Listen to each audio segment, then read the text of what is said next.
Hi guys, I was going to say that Michael Howard, the former Tory leader, doesn't understand Parliament, but he doesn't seem to understand reality. The Tory peer was on BBC Radio 4, where he tried to suggest that if Parliament says something is true, then it's true.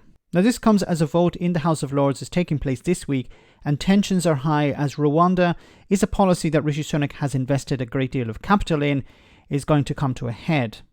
Have a listen to what he had to say. 5 justices decided this unanimously. They looked into it. They weighed up the evidence and they decided that there were substantial grounds to believe that people deported to Rwanda could then be sent by the Rwandan government. But it wasn't their I know job. you object to it, but Parliament so this was a complete dereliction of duty then. All 5 of these judges got this completely wrong, you think, despite looking into it? I do think that, and as you pointed out to Lord Anderson, Parliament is sovereign under our system, and Parliament is fully entitled to put things right. So can Parliament say black is white? Parliament is fully entitled to put things right which it thinks the court has got wrong. Could could an act of Parliament say black is white? Just as the Divisional Court found that the government was acting perfectly lawfully and was entitled to find that Rwanda was a safe country, the government is asking Parliament to restore that position. Government's perfectly entitled to ask Parliament to restore that position.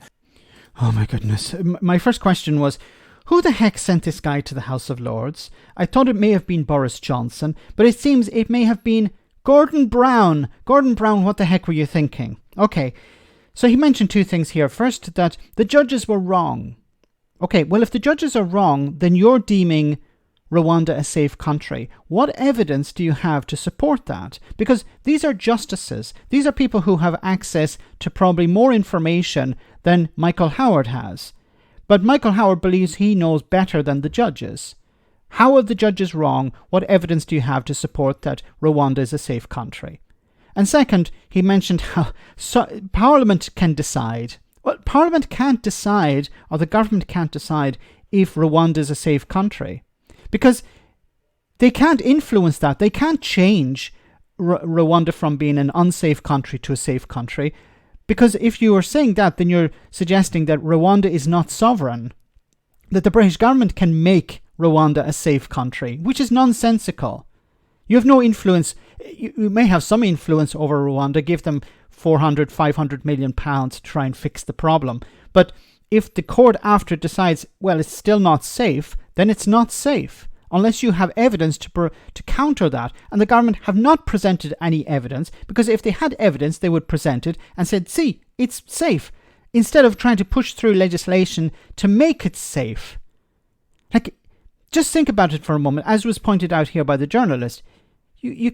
Parliament can't legislate to say that black is white or white is black, in the same way that Rishi Sunak couldn't legislate to say, well, the NHS waiting list is down to 0. Or the boats have completely stopped. Because the reality is quite different. In the same way, you can't legislate to say that Rwanda is safe until it's safe. Until it has been deemed safe by experts, by independent observers. It's nonsensical. But then Michael Howard is a Brexiteer. Michael Howard, for some reason, is in the House of Lords, and he's going to be deciding whether the government is right or wrong. And he's on the side of the government here, saying, yeah, the government is right to decide that Rwanda is now safe, even though we have no evidence to support that claim. Let me know in the comment section, guys, what you think. As always, your comments are greatly appreciated. Thanks a lot.